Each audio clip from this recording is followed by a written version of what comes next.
జీ5 ఉండగా మీ favourite TV shows ని మీరు అస్సలు మిస్ అవ్వలేరు. Complete free.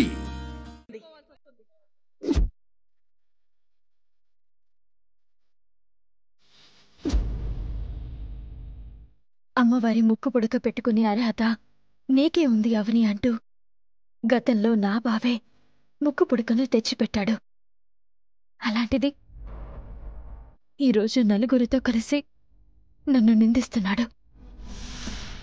బావ గతం మర్చిపోవడానికి ముందు నాకిలాంటి సమస్య ఏదైనా వస్తే అండగా ఉండేవాడు.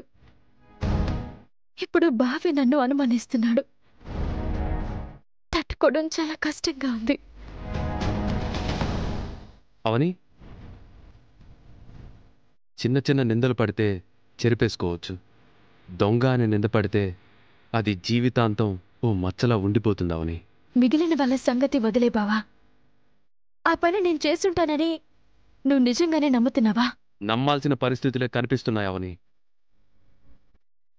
రాత్రి ఆ గదిలోకి నువ్వు వెళ్ళకపోయి ఉంటే నీ తరపున నేను నిలబడగలిగుండేవాణ్ణి, నీ తరపున వాదించగలిగుండేవాణ్ణి. ఇప్పుడు నేను వాదించినా నా వాదనకు బలం సరిపోదు. అయినా నాకే అనుమానం ఉన్నప్పుడు నేనెలా వాదించగలను? అందరూ అనే మాటలకు బాధనిపిస్తుంది.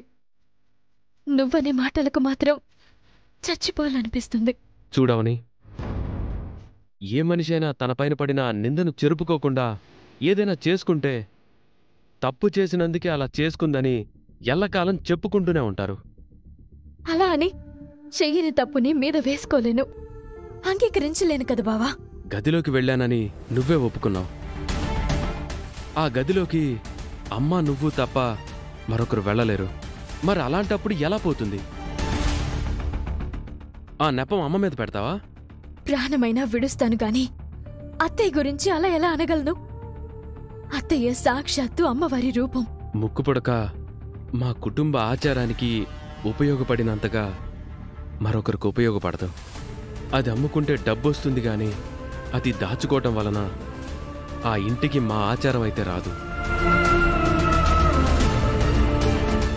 పైగా అమ్మవారి ఆభరణాలను ఎవరు దొంగిలించినా వారు శిక్షను అనుభవిస్తారు.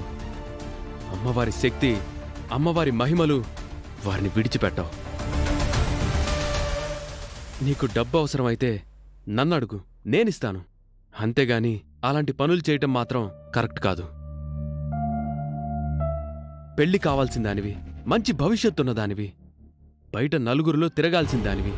ఈ విషయం బయట ఎవరికైనా తెలిసిందంటే నలుగురు చూసే చూపులు అనే మాటలు ఎలా ఉంటాయో అర్థం చేసుకో. తెల్లవారేసరికల్లా నువ్వు ఆ ముక్కు పుడకను తెచ్చివ్వకపోతే నువ్వు ఇంటి నుంచి బయటకు పోవాల్సి ఉంటుంది. ఒక్కసారి అడుగు బయట పెట్టిన తరువాత నువ్వు తెచ్చిచ్చినా ప్రయోజనం ఉండదు. నింద నిందలానే ఉండిపోతుంది. అందరితో పాటు నువ్వు కూడా నేనే దొంగనని అభిప్రాయపడుతున్నావన్నమాట. నిజం తేలేంత వరకు అలాగే అనుకోవాలి కదా మరి. అది కాదు బావా. ఇంకేం చెప్పద్దు.